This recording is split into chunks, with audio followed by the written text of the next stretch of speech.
പ്രിയപ്പെട്ടവരെ നമസ്കാരം. നമ്മളിന്ന് ഉണ്ടാക്കാൻ പോകുന്നത് ബീഫും കപ്പയും കൊള്ളിയിട്ടാ. ബീഫും കൊള്ളി എന്ന് പറയും ഇവിടെ.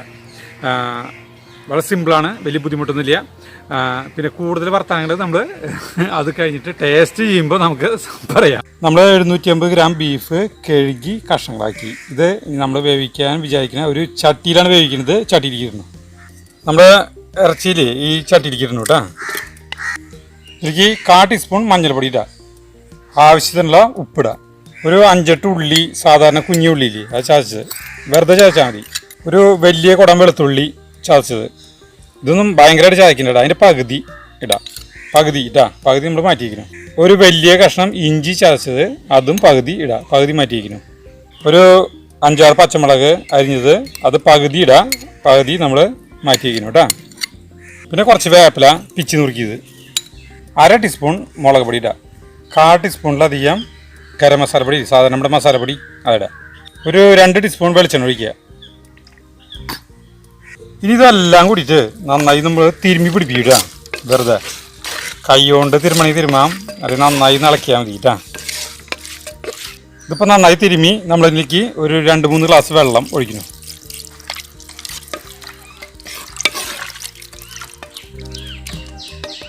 ഇനി നമ്മൾ ഇത് അടുപ്പത്ത് വയ്ക്കുന്നു. നമ്മളിത് വേവിക്കാൻ വയ്ക്കുന്നു. നമ്മൾ 10-250 ഗ്രാം കൊള്ളി അഥവാ കപ്പ ഇതിങ്ങനെ കഷ്ണങ്ങളാക്കിയിട്ടുണ്ട് കേട്ടോ. ഇതിപ്പോൾ കൂടുതലെടുത്താലും കുഴപ്പമില്ല, കുറവെടുത്താലും കുഴപ്പമില്ല കേട്ടോ. നമുക്ക് ആവശ്യത്തിനുള്ളത് നമ്മളത് വേവിക്കാനുള്ള പാത്രത്തിലിടണം. ഇതിലേക്ക് ഒരു സ്വല്പം മഞ്ഞൾപ്പൊടി ഇടുക. ഇതിലേക്ക് ആവശ്യത്തിനുള്ള ഉപ്പിടുക. ഇനി വേവിക്കാനുള്ള വെള്ളം ഒഴിക്കുക. ഒന്ന് വെറുതെ ഇളക്കിയിട്ട് നമുക്കിത് അടുപ്പത്ത് വയ്ക്കാം.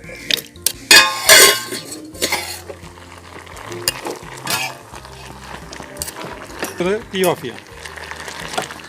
കൊള്ളി ഇതിൽ കിടന്നോട്ടെ.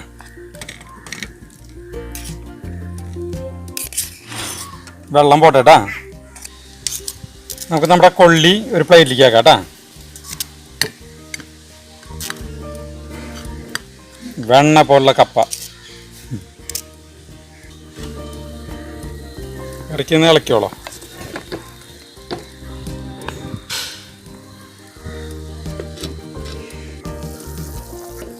അപ്പം നമ്മൾ വെച്ചിട്ട് ഒരു അരമണിക്കൂറായിട്ടാണ്. നമുക്ക് നോക്കി നോക്കാം. ബീഫ് 3/4 കൂടുതൽ വേവായിട്ടാണ്. ഇനി ഒരു കുറച്ച് അല്പം നേരം കിടന്നു കഴിഞ്ഞിട്ടുണ്ടെങ്കിൽ ശരിക്ക് ഫുള്ളായിട്ട് വേവും. ഇതിൻ്റെ തീ ഓഫ് ചെയ്യാം. നമ്മളൊരു പാത്രം അടുപ്പത്ത് വെച്ചിട്ട് കുറച്ച് വെളിച്ചെണ്ണ ഒഴിക്കുക. നമ്മളിനി സവോളയൊക്കെ വാട്ടാനുള്ള പരിപാടി കേട്ടോ. വെളിച്ചെണ്ണ ചൂടായി കഴിഞ്ഞിട്ടുണ്ടെങ്കിൽ നമുക്ക് ഇതിലേക്ക് 2 സവോള അരിഞ്ഞത് ഇടാം.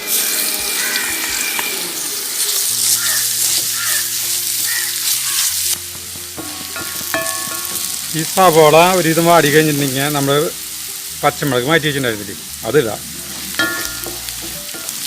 പിന്നെ ബാക്കിയുള്ള വെളുത്തുള്ളി ചതച്ചത്, അതുപോലെ ഇഞ്ചി ചതച്ചത് ബാക്കിയുള്ളത് കേട്ടോ. ഒരു കതിര് വേപ്പിലിടാം. ഇതിപ്പോൾ നന്നായി വാടി നമ്മളൊരു 3/4 ടീസ്പൂൺ മുളക് പൊടി ഇടാം. അതുപോലെ തന്നെ 3/4 ടീസ്പൂൺ മല്ലിപ്പൊടി.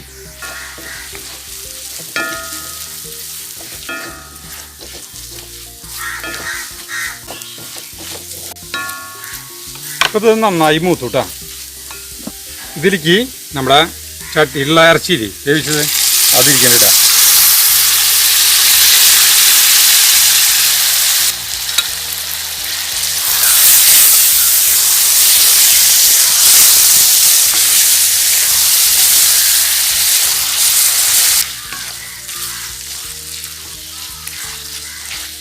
ഈ ഒരു 5-8 മിനിറ്റ് മാക്സിമം കേട്ടോ വെറുതെ നിട്ടാൽ മതി.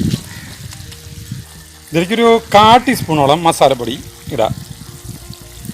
1/2 ടീസ്പൂണിൻ്റെ അത്രയ്ക്ക് കുരുമുളക് പൊടി ഇല്ലേ, ഇത് വെള്ള കുരുമുളക് പൊടിയാണ്. നമ്മൾ സാധാരണ കുരുമുളക് പൊടി ഇട്ടാൽ മതിയിട്ടാണ്. അത്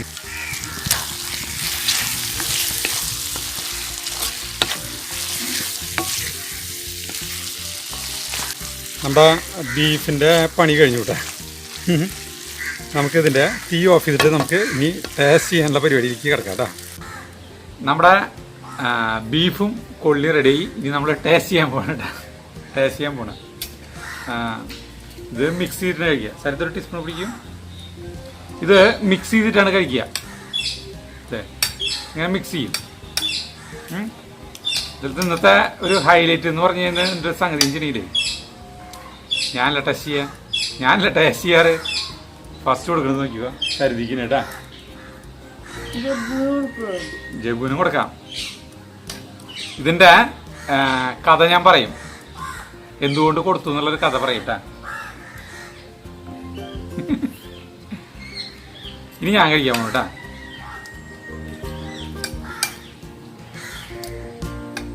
ഇറച്ചി കഷ്ണം കൂടുതൽ വരുന്നു.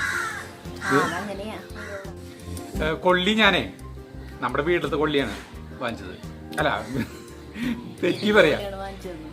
അല്ല, നമ്മള് വീട്ടിലത്തെ കൊള്ളിനെ പറിച്ചു, അതുകൊണ്ട് ഉണ്ടാക്കി. അപ്പൊ ഞാൻ വിചാരിച്ചു ഈ ഇടിക്കൊള്ളി കണ്ടില്ലേ, കൊള്ളി മുക്കാല് വേവായിട്ട് അത് നമ്മള് ഒരു ഡേവറയിലിട്ടിട്ട് നമ്മുടെ കൈ മറ്റേ ചതക്കണ ഉള്ളി, മറ്റേ ഇഞ്ചിയും ഉള്ളിയൊക്കെ കുത്തി ചായക്കണതല്ലേ, അതുകൊണ്ട് ഇടിക്കൊള്ളി തട്ടുകടയിലും കാര്യങ്ങളൊക്കെ കിട്ടും.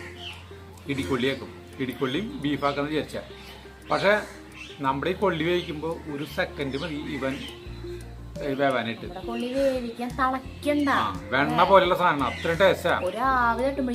കാരണം കൊള്ളിക്ക് എന്ന് പറഞ്ഞു കഴിഞ്ഞാൽ ഞാൻ ഒരു വളങ്ങളോ ഒന്നും ചെയ്യില്ല. ഒരു ചാണപ്പൊടിയോ വെണ്ണൂറോ ഒന്നും ഇട്ട് കൊടുക്കില്ല. വെറുതെ കൊള്ളി വെക്കും, മണ്ണിലുണ്ടാവും. ആ കൊള്ളിക്കാണ് ഏറ്റവും ടേസ്റ്റ് ഉണ്ടാവുക. ആള് ചെറുതാ, കുഞ്ഞി സാധനങ്ങൾ ഉണ്ടാവില്ല. അത് മതി നമുക്ക്. അത് കൊള്ളിയുടെ കാര്യം. പിന്നെ ബീഫിൽ ചാറ് എന്ന് പറഞ്ഞിട്ടുണ്ടെങ്കിൽ നമുക്ക് വേവിച്ച് അത് 90% വേവാകുമ്പോൾ നമുക്ക് ഇതിൽ ചാറ്, വെള്ളത്തിൽ കൂടുതൽ നല്ല കുഴമ്പ് രൂപത്തിലാണെങ്കിൽ നമുക്ക് ഇതിൽ ചാറ് കൂടുതലെടുത്തത്, അത്ര ചാറില്ല. പിന്നെ ഇന്ന് നിങ്ങളോട് പറയാനുള്ളൊരു കഥ എന്ന് പറഞ്ഞു കഴിഞ്ഞാൽ ഒരു സംഭവ കഥയാണ് പറയാൻ പോണത്. നമ്മുടെ മാമന്റെ വീടിൻ്റെ അവിടെ ഒരാളുണ്ടായിരുന്നു. മാമന്മാരുടെ വീട്, അമ്മയുടെ വീട്. പണ്ട് കാലത്തുള്ള കാര്യം പറയുന്നത് ഒരു 1076 77 കാലഘട്ടത്തെ ഒരു സംഗതിയാണ് ഞാൻ പറയുന്നത്. ആൾക്ക് 2 ഭാര്യമാരാ. ഈ രണ്ട് ഭാര്യമാരും ഇയാളും കൂടിയിട്ട് ഒരു വീട്ടിലാണ് താമസിക്കുക. ഇയാള് ഗഡീനാണ് കേട്ടോ, ഭയങ്കര ആരോഗ്യവാനാണ്. മുളവെട്ടും കാര്യങ്ങളൊക്കെയാണ് പണി. കാട്ടിൽ പോയിട്ട് മുളവെട്ട് അങ്ങനത്തെ കുറെ ഇതുകളൊക്കെ ഭയങ്കര ആരോഗ്യവാൻ. ഭാര്യമാരായിട്ട് സ്വരച്ചേർച്ചയിൽ ഒരു വീട്ടിലാണ് താമസം. അവർക്കൊരു കുഴപ്പമില്ല. 2 ഭാര്യമാര്, ഇയാള്, മക്കളൊന്നുമില്ല. ചേച്ചി എനിക്കുന്നല്ല. അപ്പൊ എങ്ങനെ ഒത്തുപോകുന്നാണ് സരിത ആലോചിക്കരുത്. അത് നിലവട്ടെ, അത് അവരവരുടെ കാര്യം. അപ്പൊ ഇവര് ഈ ഇറച്ചി വാങ്ങിച്ചു. ഒരു ദിവസം ഉച്ചയ്ക്ക് ഭക്ഷണം കഴിക്കേണ്ട ഇറച്ചി വാങ്ങിച്ചു. അത് ഇറച്ചി വാങ്ങിച്ചെന്ന് പറഞ്ഞിട്ടുണ്ടെങ്കിൽ പെണ്ണുങ്ങള് ബീഫ് കഴിക്കില്ല, പോത്തിറച്ചി കഴിക്കില്ല. ഇയാൾക്ക് ബീഫ് വാങ്ങിച്ചു.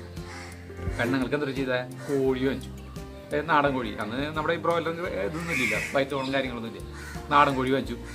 അങ്ങനെ ഇയാൾക്കുള്ള ബീഫ് വെച്ചു കൊടുത്തു കഴിഞ്ഞിട്ട് വയ്ക്കുന്ന ആൾ ഭയങ്കര തീറ്റപ്രിയനാണ്. ആള് ഇത് തീറ്റ കഴിച്ചു. അത് കഴിഞ്ഞിട്ട് പെണ്ണുങ്ങൾ അവരെ കോഴിനെ കൊന്ന് കൂട്ടാൻ വെച്ച് കഴിഞ്ഞിട്ട് അത് അടപ്പത്ത് തിളയ്ക്കുന്ന വരുമ്പോഴേക്കും അവരെ പണികളൊക്കെ കഴിച്ചിട്ട് ഇതായി. അങ്ങനെ വേവേണ്ട സമയമായി, ഇറച്ചി വേവേണ്ട സമയമായി. ഇപ്പം എന്നിട്ട് ചെയ്ത ഇയാള് വീട്ടിലൊരു ചുട്ട വഴക്കാണ്ടാക്കിയിട്ട് പെണ്ണുങ്ങളെ 2 അടിച്ച് പുറത്താക്കി വിറ്റതി.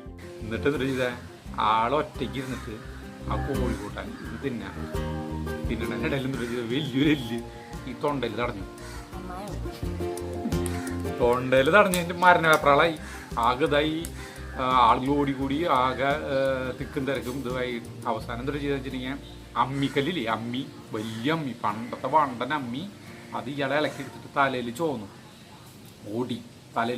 ഓടി. 1 കിലോമീറ്റർ അയലേക്ക് ഓടി, തിരിച്ചോടി. അങ്ങനെ എല്ലാം ഇറങ്ങിപ്പോയി. അങ്ങനെ ഇറങ്ങിപ്പോയി എന്നാണ് പറയുന്നത്. ഇത് ഉണ്ടായ സംഭവമാണ് കേട്ടാ, നോണെന്നല്ല കേട്ടാ, ഉള്ള കാര്യമാണ് പറയുന്നത്. അപ്പൊ എന്തുട്ടാ ഇതിൽ മെയിൻ ആയിട്ടുള്ളത് എന്താ വെച്ചാൽ ഭാര്യമാർക്ക് കൊടുക്കേണ്ടത് ഭാര്യമാർക്ക് തന്നെ കൊടുക്കണം. മനസ്സിലായ? നമ്മളങ്ങനെ തിന്നുന്നില്ല. ഞാൻ ഇവർക്ക് കൊടുത്തിട്ട് നമ്മൾ കഴിക്കാറില്ല. ഇവർക്ക് എന്തും കൊടുക്കും. നമ്മളിപ്പോ ഒരു നല്ല സാധനം കിട്ടി കഴിഞ്ഞിട്ടുണ്ടെങ്കിൽ ഇപ്പൊ ഞാൻ പറയണേ, ഇവിടെ ഇഷ്ടംപോലെ മാമ്പഴം കാര്യങ്ങളൊക്കെ ഉണ്ട്. ഇപ്പൊ ഇവിടെ മാമ്പഴം ഉണ്ടായി കഴിഞ്ഞാൽ നമ്മളതിനെ പൊട്ടിച്ചോണെന്ന് പഴുപ്പിച്ച് അത് പൂളി കാര്യങ്ങളായിട്ട് കഷ്ണങ്ങളായിട്ട് വായയിൽ വരെ വെച്ച് കൊടുക്കുന്നത് ഞാനാ. ഇവര് തൊടില്ല. അല്ല ഉണ്ണിയെ, ജഗു അങ്ങനെയല്ലേ, അച്ഛനല്ലേ ഒക്കെ പുളി തരാറ്? അല്ല മാങ്ങ ആരാണ് കഷ്ണങ്ങളാക്കി തരാറ്? ഒറ്റ ചോദ്യം, ആരാണ് തരാറ്? രണ്ടുപേരും തരാറുണ്ട്. സത്യം പറഞ്ഞു നോണയാ? നോണയൊന്നല്ല, ചേട്ടൻ ചെയ്യൂട്ടോ. ചേട്ടനെ ഒരു ഇത് ചെയ്യാം.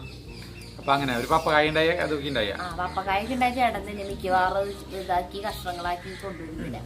അപ്പൊ ഇതില് വേറെ കഥകളൊന്നും പറയാനില്ല. ഇത് കഴിക്കാൻ പോവാണ്. ഒരു അപാര ടേസ്റ്റ് ഉള്ള ഒരു സാധനമാണ് കേട്ടോ ഈ സാധനം. ഇത് ടീസ്പൂൺ കൊണ്ട് കഴിക്കാൻ പാടില്ല. ടീസ്പൂൺ കൈകൊണ്ട് തട്ടുകടലൊക്കെ ടീസ്പൂൺ കൊണ്ട് കഴിക്കുക. അവര് വീട്ടില് കൈകൊണ്ട് കഴിക്കാലോ. അവര് ഇറച്ചി ചാറ് ഇതിന്റെ മുന്നില് മുകളിൽ ഒഴിക്കും. ബീഫ് വേവിച്ച ചാറ് കൊറേ ചാറിൽ വേവിക്കായിരിക്കും. ആ ചാറ് മാറ്റി വെച്ചിണ്ടാവും. അങ്ങനെയാണോ? അങ്ങനെയുണ്ട്.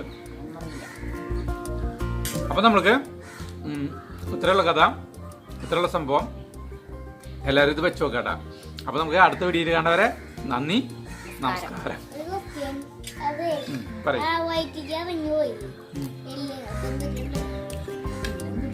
പറഞ്ഞ പോലെ ജഗുവിന്റെ ഒരു ന്യായമായ ചോദ്യമാണത്.